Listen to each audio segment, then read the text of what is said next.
Hello बच्चों, आज हम सीखेंगे कि किसी भी लाइन सेगमेंट को किसी पर्टिकुलर रेशियो में अगर डिवाइड करना हो तो कैसे डिवाइड करेंगे।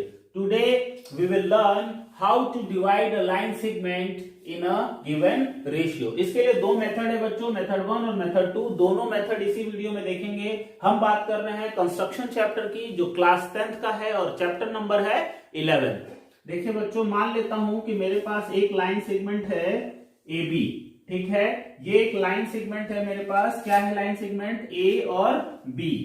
अब हमें इसको अगर 3:2 के रेशियो में डिवाइड करना है तो कैसे करेंगे, सबसे पहले ये समझते हैं। करना क्या है, हमें पॉइंट ए से एक एक्यूट एंगल बनाना है, मतलब न्यून कोण बनाना है। न्यून कोण का मतलब क्या होता है बच्चों? 90 डिग्री से कम वाला एक एंगल बनाना है। ठीक है, वो हम डी की मदद से भी बना सकते हैं, और नहीं तो डायरेक्ट कोई सी भी एक स्ट्रेट लाइन खींच दें। वो एंगल कोई भी हो, उससे कोई फर्क नहीं पड़ता है, और ना ही इससे कोई फर्क पड़ता है कि ये लाइन हम कितनी बड़ी या छोटी खींच रहे हैं। एक सफिशिएंट लेंथ की एक लाइन खींच लेंगे। उसके बाद क्या करना है बच्चों, जिस भी रेशियो में हमें इस लाइन सेगमेंट ए बी को ब्रेक करना है, उन दोनों को जोड़ लेंगे, उन दोनों रेशियो को सम कर लेंगे। ठीक है बच्चों, क्या कर लेंगे? सम कर लेंगे। तो 3 और 2 सम करेंगे तो कितना हो जाएगा बच्चों? 5 हो जाएगा।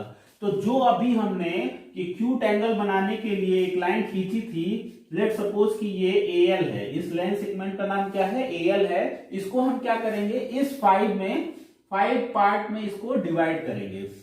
तो कंपास की मदद लेंगे बच्चों, कंपास की मदद लेंगे, और उसमें जो ये मेटल वाला पिन है उसको हम रखेंगे ए पे, और पेंसिल वाला टिप जो है उससे हम इस लाइन को 5 इक्वल पार्ट में डिवाइड कर लेते हैं। ठीक है, ऐसे ऐसे हम छोटे छोटे आर्क लगा के इसको 5 इक्वल पार्ट्स में डिवाइड कर लेंगे। ठीक है, 1 2 3 4 5 इतना कर लिया। अब हमने क्या करना है, इन सभी पॉइंट्स को नाम दे देना है। लेट सपोज कि ये A1 है, ये A2 है, ये A3 है, और ये A4 है, और ये वाला पॉइंट A5 है। इसके बाद क्या करना है बच्चों, हमें ये जो पॉइंट B है उससे इस लास्ट वाले पॉइंट को A5 को मिलाना है। तो मिला दीजिए, आप भी साथ में कर सकते हैं, या वीडियो एंड होने के बाद आप कर लीजिएगा।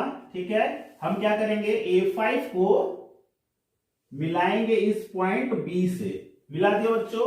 मिलाने के बाद के पैरेलल एक और लाइन खींचनी है A3 से, जो कहीं ना कहीं AB पे कट करेगा, और जिस पॉइंट पे कट करेगा, लेट सपोज P पे कट करेगा, तो P वो ऐसा पॉइंट होगा जो AB को 3:2 में डिवाइड कर देगा। Very good. अब क्या करना है, पैरेलल लाइन खींचेंगे कैसे? अंदाज से, स्केल से नहीं, डायरेक्ट पैरेलल लाइन खींचेंगे। पैरेलल लाइन खींचने के लिए ये जो एंगल बन रहा है, यहां जो एंगल बन रहा है, वही सेम एंगल A3 पे बनाएंगे और लाइन को आगे बढ़ाएंगे। तो एंगल कैसे सेम बनाएंगे सर? क्या करना आपको, फिर से कंपास का जो मेटल वाला पॉइंट है उसको A5 पे रखना है। कंपास का जो मेटल वाला पॉइंट है उसको A5 पे रखना है, और एक कोई सा भी आर्क ऐसे खींचना है। ठीक है, एक आर्क पेंसिल वाले टिप से खींच लिया। उसको कंपास को बिना हिलाए वो जो मेटल वाला पिन है वो अब A3 पे ले जाएंगे। ये मेटल वाला पिन जो है वो A3 पे ले जाएंगे, और फिर वही वाला सेम आर्क बिना हिलाए बिना दबाए क्या करेंगे, सेम आर्क ऐसे कट करेंगे। समझ में आ रहा है?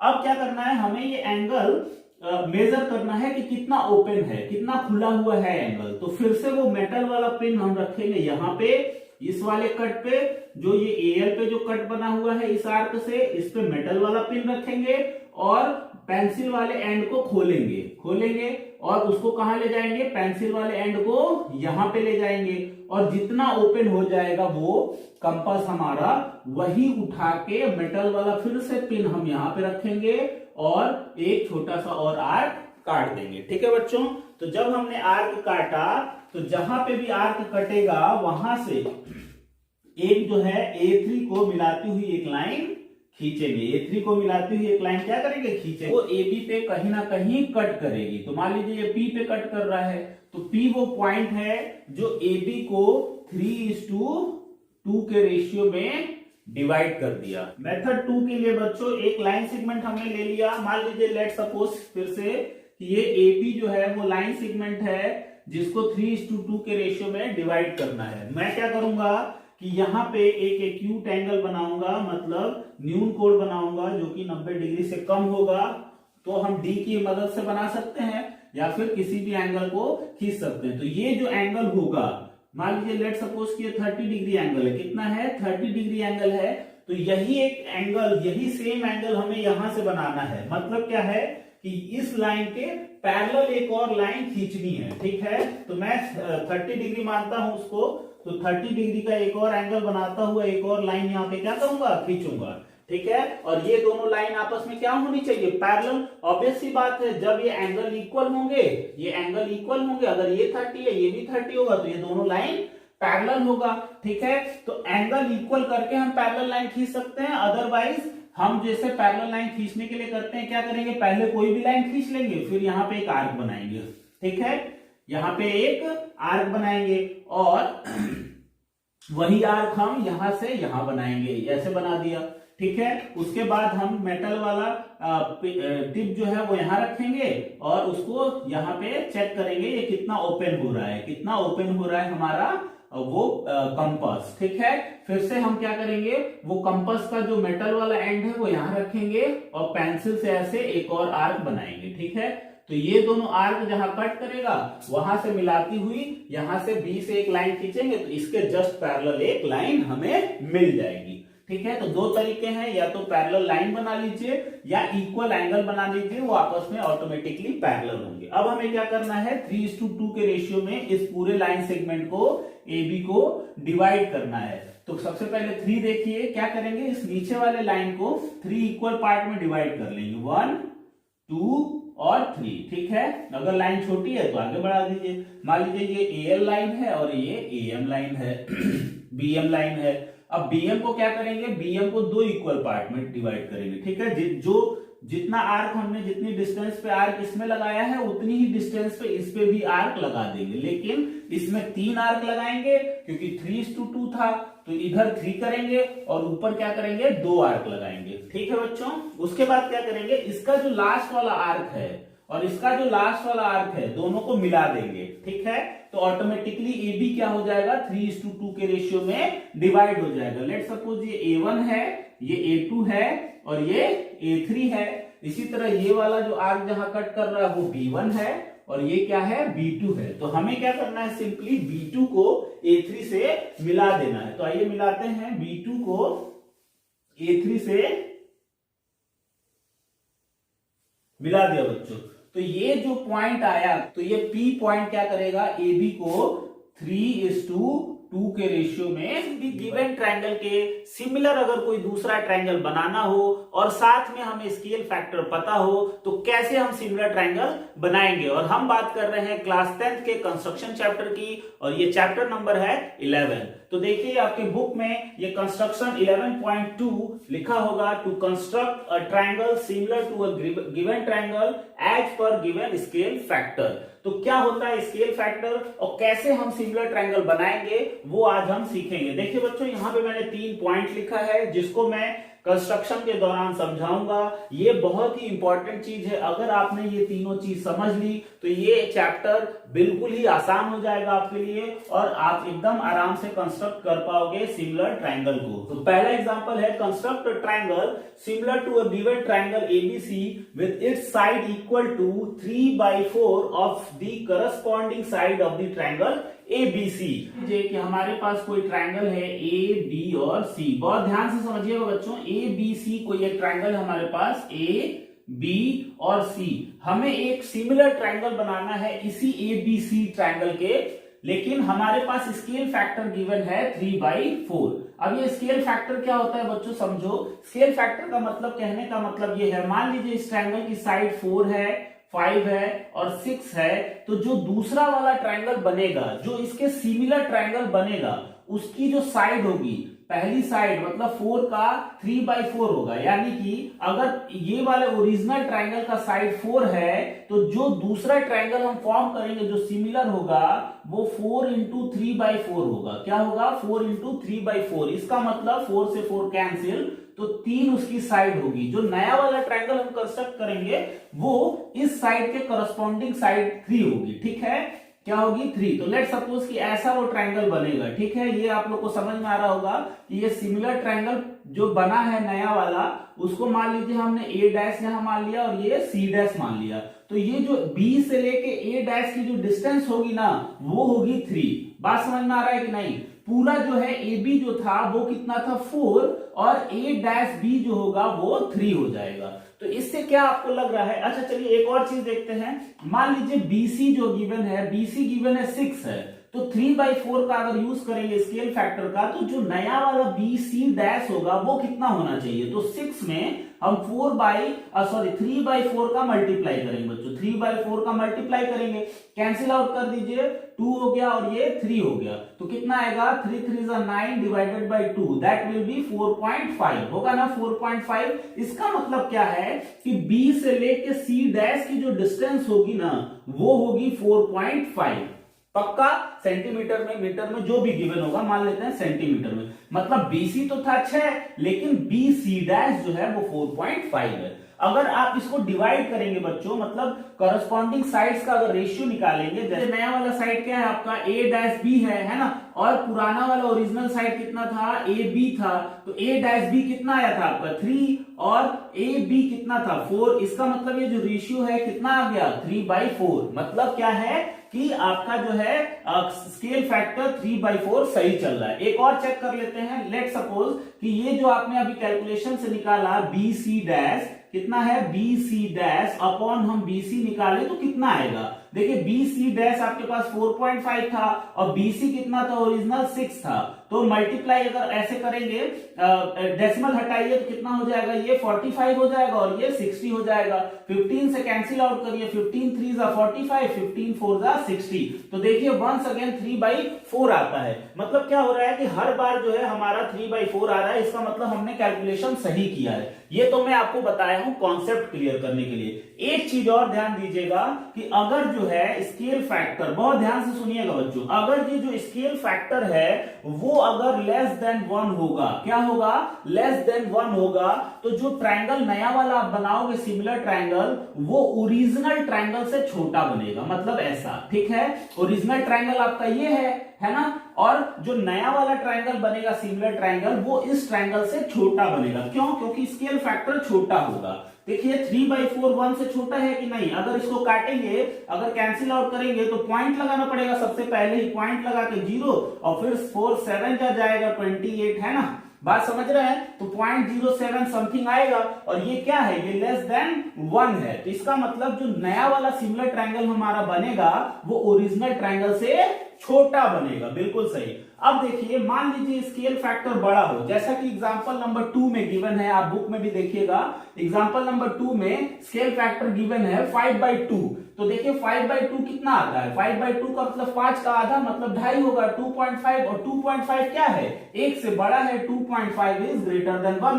तो जब भी स्केल फैक्टर 1 से बड़ा आएगा तो आपका जो नया वाला सिमिलर ट्रायंगल होगा ना बच्चों, वो जो है ओरिजिनल ट्रायंगल से बड़ा बनेगा। ऐसा कुछ, ठीक है। ओरिजिनल ट्रायंगल से क्या होगा, बड़ा बनेगा। मतलब ये वाली और लाइन आगे आएगी, ऐसे आएगा। तो ये जो नया वाला बड़ा वाला जो ट्रायंगल बनेगा, सबसे बड़ा वाला, वो जो है इस वाले ट्रायंगल, जो ओरिजिनल ट्रायंगल हमने माना था ए बी सी, उससे क्या होगा, बड़ा होगा और होगा सिमिलर। और स्केल फैक्टर कितना होगा, 5/2। बात समझ में आ रहा है कि जब भी स्केल फैक्टर, एक बार और रिपीट कर दे रहा हूं, जब भी स्केल फैक्टर 1 से बड़ा होगा आपका, तो ट्रायंगल ओरिजिनल ट्रायंगल से बड़ा बनेगा, जो सिमिलर ट्रायंगल बनेगा। और अगर स्केल फैक्टर 1 से छोटा होगा तो हमारे ओरिजिनल ट्रायंगल से छोटा बनेगा नया वाला सिमिलर ट्रायंगल। ठीक है बच्चों, इतनी बात आपको समझ में आ गई है। तो आइए हम इसको कंस्ट्रक्ट कैसे करेंगे वो देखते हैं। ठीक है, तो देखिए बच्चों, इसमें क्वेश्चन में आपका एक जो एग्जांपल है उसमें कह रहा है कि आपको ए बी सी कोई सा भी एक ट्रायंगल बनाना है और उसके सिमिलर एक और ट्रायंगल बनाना है और स्केल फैक्टर गिवन है 3/4। तो मैंने एक जनरल ट्रायंगल बना लिया है ए बी सी। ठीक है, इसकी साइड कुछ भी हो सकती है। जब आप एक्सरसाइज करेंगे तो उसमें आपको साइड्स गिवन होंगी, तो जो भी साइड या एंगल गिवन होगा उसके हिसाब से आप ट्रायंगल बनाएंगे। अभी मैंने एक जनरल ट्रायंगल बना लिया है। अब ए बी सी ट्रायंगल का ट्रायंगल से सिमिलर एक और ट्रायंगल बनाना है। तो सबसे पहले हम क्या करेंगे, ये जो बी वाला पॉइंट से एक एक्यूट एंगल बनाता हुआ एक लाइन खींच लेंगे। ठीक है, खींच लिया। एक्यूट एंगल का मतलब बच्चों न्यून कोण बनाता हुआ 90 डिग्री से कम एंगल बनाता हुआ एक लाइन खींच लेंगे। उसके बाद हम जाएंगे स्केल फैक्टर में। ठीक है, स्केल फैक्टर चेक करेंगे अपना। स्केल फैक्टर कितना है बच्चों हमारा 3/4। देखिएगा बहुत इंपॉर्टेंट है, एकदम ध्यान से सुनिएगा। तो सबसे पहला स्टेप हमारे क्या है, नंबर ऑफ आर्क, हमको कितने आर्क इसमें लगाने हैं। ठीक है, कितने आर्क लगाने हैं ये हमें पता चलेगा नंबर 1 से। तो क्या देखेंगे बच्चों, ग्रेटर ऑफ न्यूमिनेटर और डिनोमिनेटर। तो अंश या हर में से जो भी बड़ा होगा उस उतनी बार क्या करेंगे, यहाँ पे आर्क लगाएंगे। तो देखिए यहाँ पे अंश में जो है 3 लिखा हुआ है और हर में 4 लिखा हुआ है, मतलब डिनोमिनेटर क्या है, बड़ा है। न्यूमिनेटर से क्या है, डिनोमिनेटर क्या है, बड़ा है। इसका मतलब क्या है कि 4 बार, इसका मतलब क्या है कि 4 बार हम आर्क लगाएंगे। बात समझ रहे हैं, पहला समझ में आ गया कि जो ग्रेटर होगा न्यूमिनेटर और डिनोमिनेटर में उतनी बार हम आर्क, इक्वल आर्क यहाँ पे बनाएंगे। तो इस केस में कितनी बार आर्क बनाएंगे बच्चों, बहुत अच्छे, 4 बार हम आर्क बना लेंगे। अब इसका नाम भी रख लेते हैं, इसको हम B1 बोल देते हैं, इसको B2 बोल देते हैं, इसको B3 बोल देते हैं और इसको B4 बोल देते हैं। अब क्या करना है, दूसरा स्टेप देखिए, ज्वाइन करना है। किसको ज्वाइन करना है, इस C वाले पॉइंट को ज्वाइन करना है। लेकिन इन सब में से किसको ज्वाइन करें, क्या B4 को करें, क्या B3 को करें, क्या B2 को करें, क्या B1 को करें, यहां पे कंफ्यूजन आएगी। तो ज्वाइन हमेशा जो डिनोमिनेटर में होगा, जो हर में होगा, उसी को ज्वाइन करेंगे, उसी पॉइंट को ज्वाइन करेंगे, मतलब B4 को ज्वाइन करेंगे। देखिए हर में क्या है, यहाँ पे 3/4 में, डिनोमिनेटर में क्या है 4, यानी कि B4 को ही ज्वाइन करना है बच्चों। कंफ्यूजन खत्म, कौन से को ज्वाइन करना है, कितनी बार डिवाइड करना है, ये दोनों चीज आप समझ गए। तो बच्चों आर्क कितनी बार लगाएंगे, देखेंगे कि अंश और हर में कौन सा बड़ा है, न्यूमिनेटर बड़ा है कि डिनोमिनेटर बड़ा है। जो बड़ा होगा उतनी बार आर्क लगा देंगे। इस केस में 3/4 में 4 बड़ा है तो 4 बार हमने आर्क लगा दिया। उसके बाद किस वाले पॉइंट को मिलाएंगे, तो देखेंगे जो भी डिनोमिनेटर में होगा, जो भी नीचे होगा, उसी पॉइंट को मिलाएंगे। चाहे यहाँ कुछ भी हो, चाहे ये बड़ा हो या छोटा हो, उससे कोई मतलब नहीं है, जो भी नंबर लिखा होगा उस नंबर को मिलाएंगे। तीसरा, हमें पैरेलल लाइन खींचनी है। अब जो ये लाइन आपने बनाई है, इसी लाइन के पैरेलल एक और लाइन खींचनी है, लेकिन किस वाले पॉइंट से खींचें, इस वाले पॉइंट से खींचें, इस वाले पॉइंट से खींचें या इस वाले पॉइंट से खींचें। तो साफ दिख रहा है, जो भी अंश में है उस वाले पॉइंट से खींच दीजिए। तो अंश में आपका क्या है 3 है, यानी कि B3 से हमें पैरेलल एक लाइन खींचनी है। और पैरेलल लाइन कैसे खींचते हैं बच्चों, देखिए ये जो आपका कंपास होता है, उसका जो मेटल वाला पिन आप यहाँ पे रखिए और पेंसिल के टिप से एक आर्क यहाँ पे बनाइए। पेंसिल के टिप से एक आर्क बनाइए, फिर बिना उसको हिलाए वो मेटल वाला टिप आप B3 पे ले आइए। क्यों B3 पे, क्योंकि अंश में 3 था, है ना। तीसरा स्टेप क्या था, पैरेलल लाइन खींचना था। तो पैरेलल लाइन खींचने के लिए जो अंश में लिखा है उसी पॉइंट से खींचेंगे। तो मेटल वाला पिन यहाँ रख के जो आर्क आपने यहाँ पे लगाया था, बिना हिलाए दोबारा लगाइए। अब हम क्या करेंगे, मेटल वाला फिर से पिन यहाँ पे जो कंपास का है उसको यहाँ रखेंगे और हम अपने पेंसिल को खोलेंगे। ठीक है, पेंसिल को खोलेंगे, कितना खोलेंगे, इस पॉइंट तक खोलेंगे बच्चों। इस पॉइंट तक खोल के देख लेंगे कि हाँ हमारा जो कंपास है इतना खुल गया। फिर से मेटल वाला पॉइंट यहाँ पे रखेंगे और हम एक आर्क यहाँ पे और लगा देंगे। ठीक है, तो जो यहाँ पे इंटरसेक्शन पॉइंट है उसको और इस B3 को मिलाते हुए एक लाइन खींचेंगे और यहाँ पे ये कहीं ना कहीं BC पे कट करेगा। तो देखिए अगर हमने ऐसे लाइन खींचते हैं, एक लाइन अगर हम खींचते हैं ऐसे, ठीक है, तो ये वाली जो लाइन है नई वाली, वो इस वाली लाइन के पैरेलल हो जाएगी। ठीक है, तो हम इसको क्या नाम दे दें, चलिए B' दे देते हैं, क्योंकि यहाँ पे B है तो हम यहाँ पे B' दे देते हैं। ठीक है, अब हम क्या करेंगे, इस वाले पॉइंट से एक और पैरेलल लाइन खींचेंगे जो AC के पैरेलल होगा। उसको कैसे खींचेंगे, सेम यही प्रोसेस करेंगे। आप फिर से यहाँ पे एक आर्क लगाइए, वही सेम आर्क यहाँ पे लगाइए, फिर पेंसिल को ओपन करिए, टिप यहाँ पे रख के, मेटल वाला टिप यहाँ पे रख के पेंसिल को ओपन करिए, आपका कंपास ओपन हो गया है। दोबारा वो मेटल वाला टिप यहाँ पे लाइए और ऐसे एक इंटरसेक्शन, एक आर्क बनाइए। ठीक है, आर्क जैसे ही बनाएंगे आपको एक और पैरेलल लाइन खींचने का मौका मिल जाएगा।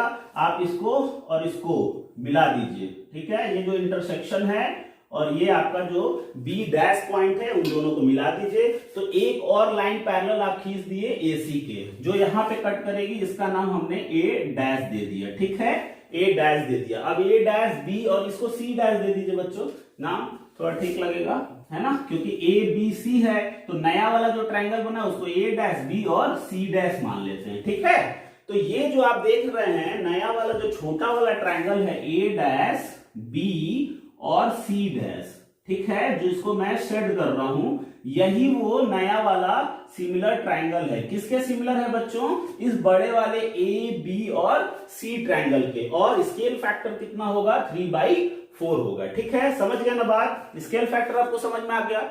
अब देखिए दूसरा देखते हैं, अगर जो है ये उल्टा हो जाए, इस वाले केस में ऊपर जो है अंश छोटा था और हर बड़ा था। अगर उल्टा हो जाए, मान लीजिए 5/2 हो जाए तो क्या होगा, या फिर 5/3 हो जाए तो क्या होगा, 5/4 हो जाए, मतलब डिनोमिनेटर में छोटा नंबर हो और न्यूमिनेटर में बड़ा नंबर हो, तो क्या होगा? सबसे पहले हम ये जांचेंगे कि क्या ये स्केल जो फैक्टर है वो 1 से बड़ा है या छोटा है। तो सिंपल सी बात है, अगर डिनोमिनेटर में ऊपर वाले नंबर से न्यूमिनेटर से अगर छोटा नंबर है तो हमेशा वैल्यू 1 से ज्यादा आएगी। जैसे देख लीजिए कोई सा भी एग्जांपल, 5/3 लिख लिया तो 3 1 जा 3 है ना, फिर पॉइंट लगाएंगे आगे जाएंगे, इसका मतलब ये 1 से बड़ा है। 5/4 लिख लिया तो फिर से 4 1 जा 4 जाएगा ना, है, और फिर पॉइंट लगाएंगे, फिर कुछ भी आएगा तो वो भी 1 से बड़ा है। तो जब भी डिनोमिनेटर में न्यूमिनेटर से छोटा नंबर है, इसका मतलब वो पूरा सॉल्यूशन 1 से बड़ा है। और 1 से बड़ा का मतलब क्या है कि जो नया वाला ट्रायंगल बनेगा बच्चों, वो ओरिजिनल ट्रायंगल से बड़ा बनेगा। शाबाश, ठीक है। तो स्केल फैक्टर समझ में आ रहा है ना? स्केल फैक्टर का बहुत अच्छा रोल है, कॉन्सेप्ट क्लियर कर दिया आपका हमने, ठीक है। और नहीं समझ में आ रहा है तो एक बार और जाके देखिए। फिर से मैं एक और ट्रायंगल बना रहा हूं बच्चों। लेट ये ए बी सी हमारा एक ट्रायंगल है और इसके जो है सिमिलर एक और ट्रायंगल हमें फॉर्म करना है और स्केल फैक्टर कितना है? 5/2। तो स्केल फैक्टर 1 से बड़ा है, इसका मतलब ट्रायंगल इससे बड़ा बनेगा। तो सेम वही प्रोसेस करना है बच्चों। तो मैं इसको थोड़ा जल्दी जल्दी बता दूंगा आपको, लेकिन फिर भी आप ध्यान से देखिएगा। एक क्या है, एक लाइन खींचेंगे यहाँ पे, सपोज कि बीएल जो है लाइन सेगमेंट है ये, ठीक है। इसको कितने पार्ट में डिवाइड करेंगे? सबसे पहला नंबर ऑफ आर, कितने पार्ट में डिवाइड करेंगे? जो बड़ा होगा, अंश या हर में से जो बड़ा होगा। तो 5/2 के केस में कौन सा बड़ा है? बहुत अच्छे, 5 बड़ा है, तो इसका मतलब 5 बार कट करेंगे, है ना। 5 इक्वल आर, यहाँ पे इक्वल डिस्टेंस पे आर कट कर देंगे। कितना हुआ? 1 2 3 4 और ये 5। अब बात आती है मिलाएंगे किसको? मिलाना है सी से, इस वाले पॉइंट से मिलाना है, लेकिन इसको मिलाएं, इसको मिलाएं, इसको किसको मिलाएं? कंफ्यूजन दूर। किसको मिलाना है? डिनोमिनेटर में जो है उसी को मिलाना है। तो यहाँ पे डिनोमिनेटर में क्या है? 2 है, तो इस वाले पॉइंट को मिलाएंगे, ठीक है। इसको हम B1 मान लेते हैं, इसको B2, इसको B3, इसको B4 और इसको B5। मिलाएंगे किसको सर? B2 को, ठीक है। क्लियर है ना? B2 को किससे मिला देंगे? C से मिला देंगे। तो मिलाइए। आप लोग भी अपने इसके साथ साथ कर सकते हैं, नहीं तो वीडियो एंड होगा तो उसके बाद कर लीजिएगा। तो हमने B2 को C से मिला दिया। अब हमें खींचना है पैरेलल लाइन। क्या करना है? पैरेलल लाइन ड्रॉ करनी है। तो पैरेलल लाइन किससे ड्रॉ करेंगे? किस वाले पॉइंट से? जो न्यूमिनेटर में है, जो अंश में है। तो अंश में यहाँ पे क्या है? 5, 2 पे तो काम हो गया, बचा 5 है, या तो 2 पे होगा या 5 पे होगा, क्योंकि स्केल रेशियो 5/2 दिया है। तो 2 से तो हमने इसको मिला दिया, तो बचा है 5। तो 5 से हमें एक पैरेलल लाइन खींचनी है जो इस B2C के पैरेलल हो, ठीक है। तो कैसे खींचेंगे? क्या करेंगे? सेम वही प्रोसेस। यहाँ पे रखेंगे मेटल वाला पॉइंट आपका कंपास का, एक आर्क लगाएंगे बच्चों। वही वाला आर्क हम B5 से यहाँ पे ऐसे लगा लेंगे, ठीक है। इसको थोड़ा सा और आगे बढ़ा लीजिए। और क्या करेंगे? यहाँ पे मेटल वाला पॉइंट रखेंगे, पेंसिल को ओपन करेंगे, पेंसिल जितना ओपन हो जाए वहीं रुक जाएंगे। फिर उसको आपको कंपास उठाना है, मेटल वाला पॉइंट यहाँ रखना है और पेंसिल से दोबारा यहाँ पे कट लगाना है, ठीक है। तो ये जो इंटरसेक्शन पॉइंट होगा इसको हम इस वाले B5 से मिला देंगे और ये लाइन जो है पैरेलल होगी किसके? B2C के, ठीक है। ये और आगे जाएगा बच्चों, ठीक है। ये लेट सपोज कि यहाँ पे कट कर रहा है, समझ गए। अब हमें क्या करना है? ये तो ट्रायंगल हो गया बड़ा, है ना। ये लाइन जा रही है इधर, अब हमारे पास इधर खाली जगह है, तो इस वाली लाइन को क्या करेंगे? आगे हम बढ़ा लेंगे, जहां भी ये कट करेगा, ठीक है। जहां भी ये कट करेगा वहां पे क्या करेंगे? इस लाइन को आगे बढ़ा लेंगे। डरने की जरूरत नहीं है, ये नहीं कि क्वेश्चन गलत हो गया क्या, बिल्कुल नहीं। जहां कट करेगा वहां तक हम इस लाइन को बढ़ा लेंगे। अब हमें क्या करना है? यहां से एक और लाइन बनानी पड़ेगी जो इस AC के पैरेलल हो। तो सेम वही प्रोसेस करना है, यहां कट करना है, फिर से यहां कट करना है, फिर इसको चेक करना है कितना है, फिर वही चीज यहां पे कट कर देंगे, ठीक है। यहां पे कट करेंगे, फिर इस वाली लाइन को मिलाएंगे। तो देखिए बहुत बड़ा बन गया है ये। आप कहेंगे तो मैं दोबारा बता दूंगा।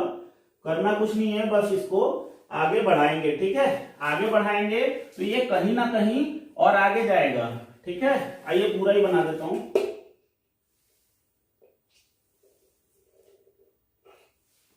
ठीक है, यहां तक ऐसे ये लाइन जाएगी, फिर हम ये देखेंगे कि इस वाले लाइन को कहां कट कर रहा है, तो इसको भी बढ़ाएंगे। ठीक है बच्चों, इसको भी क्या करेंगे, ऐसे बढ़ाएंगे।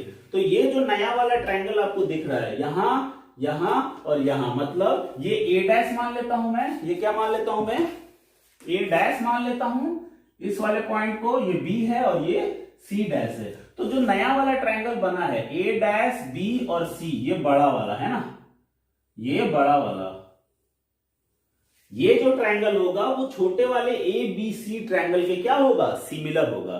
तो आई थिंक समझ में आ गया होगा बच्चों। नहीं समझ में आया है तो दोबारा देखिए, स्केल फैक्टर का कॉन्सेप्ट अपना क्लियर करिए, और क्वेश्चन लगाने से पहले ही दिमाग में ये क्लियर हो जाना चाहिए कि हमारा जो सिमिलर ट्रायंगल बनेगा वो ओरिजिनल ट्रायंगल से बड़ा बनेगा या छोटा बनेगा। ठीक है, तो आपको कंस्ट्रक्शन में आसानी रहेगी, और आप उसके बाद कंस्ट्रक्ट करने के बाद उसके स्टेप्स आप जैसे जैसे आपने किया है वैसे वैसे। अगर किसी सर्कल पे हमें क्या करना है, टेंजेंट ड्रॉ करना है, तो कैसे करेंगे, तो आइए देखते हैं बच्चों। और हम बात कर रहे हैं क्लास 10th की, और चैप्टर नंबर है 11, और चैप्टर का नाम है कंस्ट्रक्शन। तो देखिए आपके बुक में कंस्ट्रक्शन 11.3 लिखा होगा कि construction of a tangent to a circle, to construct a tangent to a circle from a point outside it. मतलब कोई पॉइंट जो है किसी सर्कल के बाहर है, तो उस पॉइंट से हम उस सर्कल पे टेंजेंट कैसे ड्रॉ करें। तो आइए बच्चों सीखते हैं। देखिए यहाँ पे हमारे पास एक सर्कल है जिसका सेंटर हमने ओ मान लिया है, और मैंने एक बाहर एक पॉइंट ले लिया है। लेट सपोज ये पॉइंट मैंने ए ले लिया है। क्या पॉइंट ले लिया है, ए। तो पहले स्टेप में क्या करेंगे, ए को ओ से ज्वाइन करेंगे। ठीक है, पहला स्टेप समझ गए बच्चों, ए को ओ से ज्वाइन करेंगे।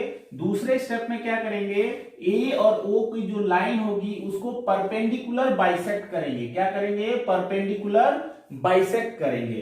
परपेंडिकुलर बाइसेक्ट करने के बाद जो मिडिल पॉइंट आएगा उसको सेंटर मान के एक और सर्कल ड्रॉ करेंगे, और वो जो बड़ा वाला सर्कल होगा इस छोटे वाले सर्कल को कहीं ना कहीं कट करेगा किसी भी दो पॉइंट पे। जो दो इंटरसेक्शन पॉइंट होंगे किसके, इस वाले सर्कल के, और जो बाद में जो सर्कल बनाएंगे वो, उन दोनों इंटरसेक्शन पॉइंट को ए से मिला देंगे। ठीक है, 1 by 1। तो वो जो नई लाइन बनेगी वो ही क्या होगी, टेंजेंट। ड्रॉ करके देखते हैं। सबसे पहले हम क्या करेंगे, ए और ओ को ज्वाइन कर लेते हैं। ठीक है, आप भी ज्वाइन कर सकते हैं हमारे साथ, नहीं तो जैसे वीडियो एंड होती है आप खुद भी ट्राई करिएगा। ठीक है, देखिए ए को ओ से ज्वाइन करेंगे, पहला स्टेप क्लियर।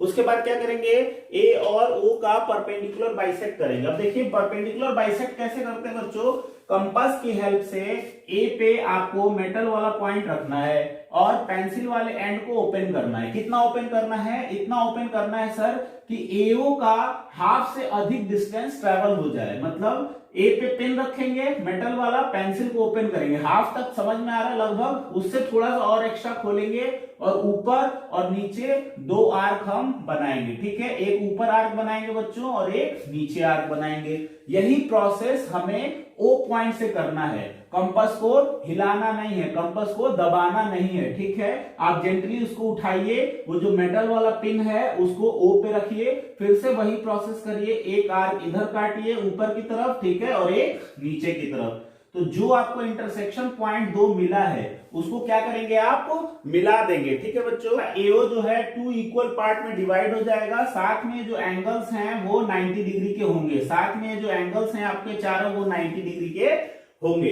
अब हमें क्या करना है, हमें इस पॉइंट को, ये पॉइंट मैंने मान लीजिए P मान लेता हूं। ठीक है, इस पॉइंट को मैं P मान लेता हूं। तो P को सेंटर मान के और AP की रेडियस का एक और सर्कल बनाएंगे। ठीक है, आप जो है इधर भी जा सकते हैं क्योंकि ये दोनों पार्ट इक्वल है। तो ये दोनों क्या होगा, जो नया वाला सर्कल बनाएंगे उसका रेडियस होगा। तो किसी एक को आप पिन जो है मेटल वाला P पे रखिए और मेजर करिए पेंसिल वाला, या तो इधर की तरफ खोल लीजिए या इधर की तरफ खोल लीजिए, बात एक ही है। फिर क्या करेंगे, आपको पूरा एक सर्कल बनाना है। तो ये जो नया वाला रेड वाला आपको जो सर्कल दिख रहा है वो इस ब्लैक वाले सर्कल के को दो जगह पे कट कर रहा है। ठीक है, मान लीजिए मैं इसको B मान लेता हूं और इसको C मान लेता हूं। ठीक है, तो अगर ये बी मान लिया और सी मान लिया तो टेंजेंट कैसे ड्रॉ करेंगे बच्चों? टेंजेंट ड्रॉ करेंगे, ए को बी से मिलाती हुई एक लाइन खींचेंगे, फिर ए को सी से मिलाती हुई एक लाइन खींचेंगे। ये जो बी और सी पॉइंट दिख रहा है इसको हम बोलते हैं पॉइंट ऑफ कांटेक्ट। ठीक है, आप इधर देखिए, ए को और सी को मिलाती हुई एक और लाइन खींच रहे हैं। ठीक है, तो ये जो दो लाइन आपको दिख रही है, AC वाली और AB वाली, यही आपका रिक्वायर्ड टेंजेंट है। ठीक है बच्चों, टेंजेंट समझ रहे हैं ना? टेंजेंट का मतलब क्या है? किसी भी सर्कल पे किसी एक पॉइंट से टच करता हुआ अगर कोई लाइन जा रहा है तो इस लाइन को हम इस सर्कल का टेंजेंट कहते हैं। और एक सर्कल के बहुत सारे टेंजेंट हो सकते हैं। ठीक है, बात समझ रहे हैं? तो इस तरीके से हम टेंजेंट को ड्रा। आगे एक्सरसाइज के क्वेश्चन देखेंगे कि एक्सरसाइज में क्या है और कैसे उसको इतना ही। नेक्स्ट वीडियो में फिर से मिलेंगे एक बेहतरीन क्वेश्चन के साथ, एक बेहतरीन कॉन्सेप्ट के साथ। और अगर अभी तक आपने हमारे चैनल सब्सक्राइब नहीं किया तो प्लीज सब्सक्राइब का बटन दबाएं, रेड कलर का बटन होगा नीचे, उसको क्लिक करें, बेल आइकन जरूर दबाएं। बेल आइकन दबाने से क्लासरूट की नोटिफिकेशन आप तक पहुंचती रहेगी। तो कीप स्माइलिंग, कीप स्टडिंग, क्लासरूट।